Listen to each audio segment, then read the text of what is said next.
Abre os meus lábios, ó Senhor, e a minha boca anunciará o vosso louvor. Ó Jesus manso e humilde de coração, fazei dos nossos corações semelhantes ao vosso. Louvado seja nosso Senhor Jesus Cristo, para sempre seja louvado. Sejam bem-vindos, com o coração alegre, cheio de fé, de esperança e confiança num Deus que nos ama, que nos conhece e que quer o nosso bem. E o mais bonito, que nos escolheu para servi-lo, amá-lo e adorá-lo. Iniciemos o nosso encontro pelo sinal da Santíssima Cruz. Livra-nos, Deus nosso Senhor, de todos os males e inimigos, em nome do Pai, do Filho e do Espírito Santo. Amém. Vinde, Espírito Santo, vinde por meio do Imaculado Coração da Virgem Maria, filha predileta de Deus Pai, mãe de Deus Filho e vossa amadíssima esposa. Amém. Vamos refletir 1 Pedro capítulo 2, versículos 4 seguintes. Achegai-vos a ele, pedra viva que os homens rejeitaram, mas escolhida e preciosa aos olhos de Deus.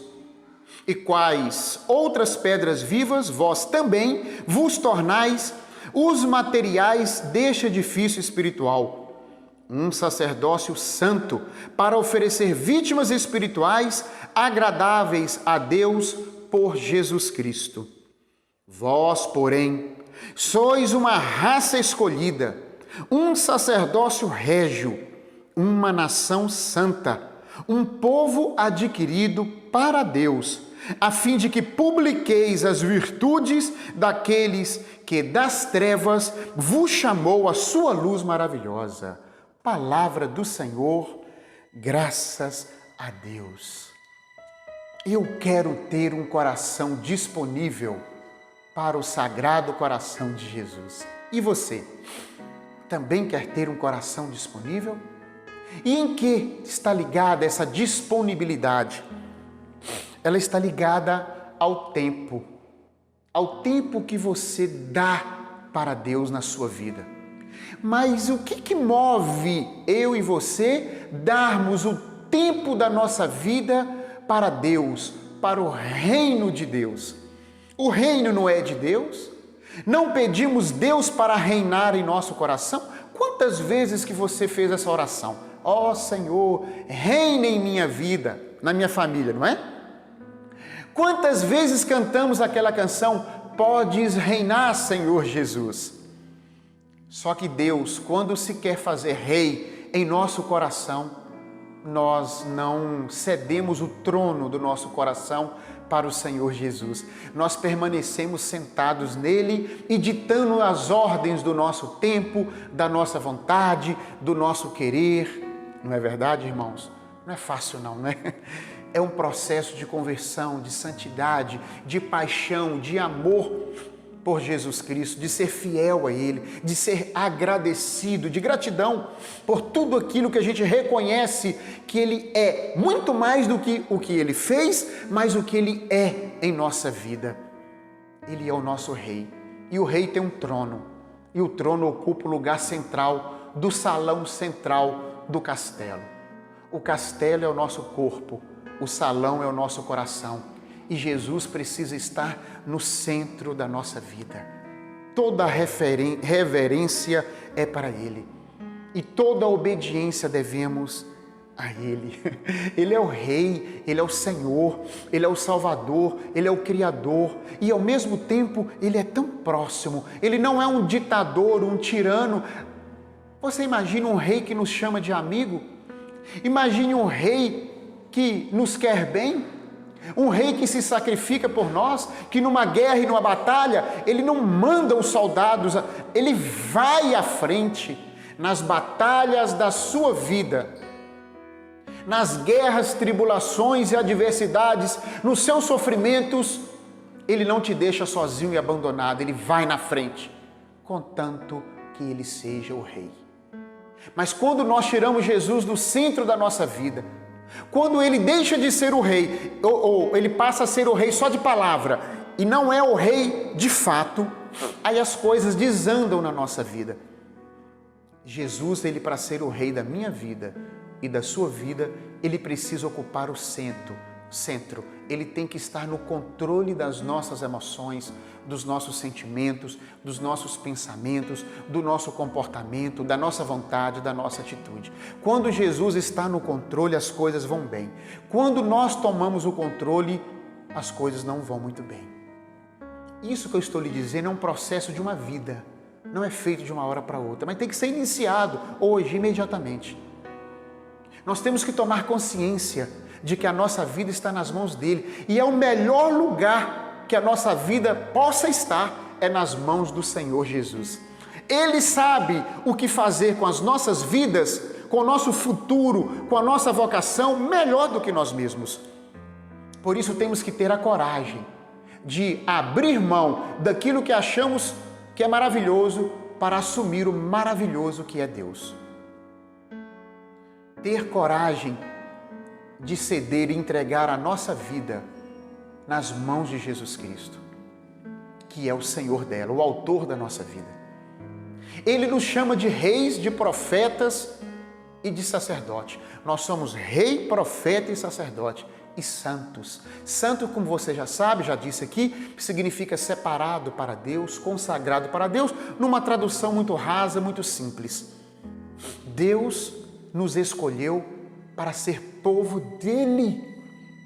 Mas para sermos povo dele, precisamos de viver do jeito dele, aceitar a proposta dele.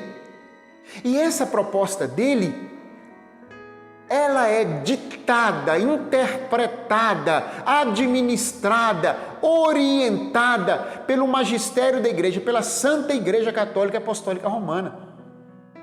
Ela não é um iluminismo, algo que o Espírito Santo vem e fala só com você. Não é, isto é errado. Isso é um pecado de iluminismo ou até de paraclericalismo. A gente quer estar acima do Papa, quer estar acima dos padres, a gente quer estar acima de tudo. Não, o Espírito Santo falou comigo. Não, é assim não. O Espírito é obediente ao profeta. A igreja recebeu de nosso Senhor a autoridade para fazer isto. E errou muito, e acertou muito. E não tem ninguém na face da terra que tenha tanta sabedoria e inspiração quanto a Igreja Católica. Isso que eu estou falando com vocês é muito sério. Porque essa Bíblia, essa Sagrada Escritura aqui, Jesus não deixou ela para a gente pronta, não é? Jesus não entregou a Bíblia para a gente. Jesus nos entregou a igreja. A igreja é que nos concedeu, por obra do Espírito Santo, a Sagrada Escritura. Foi a Igreja Católica que organizou os capítulos, versículos, o cânon bíblico. Por que eu estou falando tudo isso? Parece que eu estou até fugindo do assunto, mas não. É para dizer que quem detém o depósito da fé cristã é a Igreja Católica. Então, nós precisamos ser obedientes a Jesus por meio da igreja. Isso é muito bonito, muito sério e muito importante. Você veio ao mundo para ser santo. Mas eu não quero que você olhe somente para a vida de São Francisco de Assis e fale, meu Deus, então eu vou ter que abandonar tudo e largar tudo. Não, se você tiver uma alma franciscana, se você tiver um chamado franciscano, sim. Mas se você é chamado para ser pai e mãe, como eu sou pai de 3 filhos que eu amo, eu tenho uma esposa maravilhosa, eu tenho um irmão único que eu amo demais, um irmão maravilhoso. Eu tenho 2 pais, meu pai e minha mãe, que foram lutador, guerreiro, que educou a gente em meio ao sofrimento, que eu sou grato por resto da minha vida. Então, nós temos que ser santos. Sou empresário, Deus me deu aqui a graça, junto com meu irmão, de tomar conta de empresa. Então, a gente tem que ser santo com aquilo que Deus nos deu. Eu tenho que ser santo como um pai de família. A minha esposa tem que ser santa como uma mãe de família, uma esposa digna, pura, modesta, assim como eu. Os meus filhos, eu tenho que cuidá-los, educá-los na doutrina da igreja, na presença de Deus. Eu tenho que conviver com o meu irmão com respeito, com amor. Eu tenho que respeitar e obedecer os meus pais até hoje e tratá-los com dignidade. Eu tenho que ser santo com os meus funcionários, com os meus colaboradores. Eu tenho que ser santo naquilo que Deus me deu, com as pessoas que eu compro, os meus fornecedores, com os meus clientes que eu efetuo vendas, que eu tenho relação comercial. Deus me chamou a ser santa, é nesse estado de vida que eu me encontro. Eu não tenho como ser santo como São Francisco de Assis, eu não tenho como ser santo como Santo Agostinho. Eles são inteligentes demais, eu não tenho inteligência de Agostinho, eu não tenho inteligência de Tomás de Aquino, porque eu tenho um coração pobre, simples, onde eu peço a Deus a graça da humildade todos os dias, a graça da santidade. Então eu vou ser santo com aquilo que eu tenho. Você é chamado a ser santo com aquilo que você tem. E rei do lugar onde você vive. E profeta. Profeta é aquele que anuncia a verdade, denuncia as mentiras e reconstrói o reino. O profeta, ele anuncia, ele denuncia e ele reconstrói. O profeta não pode só anunciar, o profeta não pode só denunciar, e o profeta não pode só restaurar. Não é profeta, ele tem que ter esses 3 adjetivos, essas 3 atitudes, essas 3 ações. E você pode evangelizar. Talvez você não é pregador como eu sou pregador, Deus me deu o dom de falar, não é mérito meu não, gente. Não é mérito meu nenhum. As pessoas falam, nossa, você falou muito bonito, glória a Deus. Nossa, mas você tem um dom da palavra. Tem mesmo, é dom é presente, vem de Deus. Deus me deu para usar, para colocar a serviço, ele não é para guardar para mim. Eu não tenho mérito nenhum, o que eu tenho que fazer é ler, estudar e rezar. Mas você também tem que ler, estudar e rezar, independente se é pregador ou não. Seja santo e dê para Deus, por meio da igreja, o seu tempo, a sua disponibilidade. Se você está tendo muito tempo para joguinho, muito tempo para televisão, muito tempo para ver séries, você vai diminuir esse tempo e vai começar a dar tempo para pastoral familiar, para o SCC, para a catequese, pastoral do batismo, pastoral do dízimo, para os vicentinos, para o apostolado da oração, para a renovação carismática, para a SEBS e para tantos outros movimentos e pastorais que a igreja tem. Comece a ajudar as pessoas. Ah, mas eu que preciso ajudar. Eu quero dar para você um testemunho. Comece a ajudar do jeito que você está. Dê seu tempo para Deus, com todas as suas dificuldades e limitações, que você vai ver a transformação que vai acontecer na sua vida. Cuide das coisas de Deus, que Deus cuidará das tuas coisas. Larga a mão de ser egoísta, larga a mão de ser egocêntrico, larga a mão de ser soberbo, para de dar justificativas e motivos. Não importa se você tem 80 anos, 75, 70, 65, ou 15, ou 12, ou 13, ou 14, ou se você tem muitas empresas. Eu e o meu irmão também tomamos conta. Nós temos fábrica de vela, fábrica de hóstia, fábrica de bancos, temos a livraria, temos uma distribuidora. É muita coisa para a gente olhar. A gente está lutando na vida, a gente está pelejando, a gente está lutando. E mesmo assim nós disponibilizamos tempo para pregar, para anunciar, para fazer adoração, para fazer um ato aqui, um ato ali, que eu não preciso falar muito mais coisa não. Somos ministros da comunhão e aí vai. Estou só dando um exemplo de que também nosso tempo é muito ocupado. E mesmo com o tempo ocupado, nós damos um tempo, uma disponibilidade para servir. E servimos durante o dia inteiro. Meu irmão e minha irmã, o reino de Deus precisa de ser levado a todas as pessoas e você que é o instrumento, do seu jeito, com a sua limitação. Amém? Creia nisto.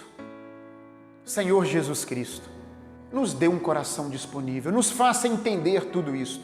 O Senhor sabe que eu preparei uma coisa desse tamanhozinho e saiu isso tudo. Eu não esperava que essa reflexão fosse tomar este caminho. Vejo que é obra do Senhor. Toque no coração dos meus irmãos e no meu, para que nós sejamos cada vez mais disponíveis e paremos de murmurar, reclamar e dar desculpas e motivos injustos para fazer a sua obra acontecer. Amém.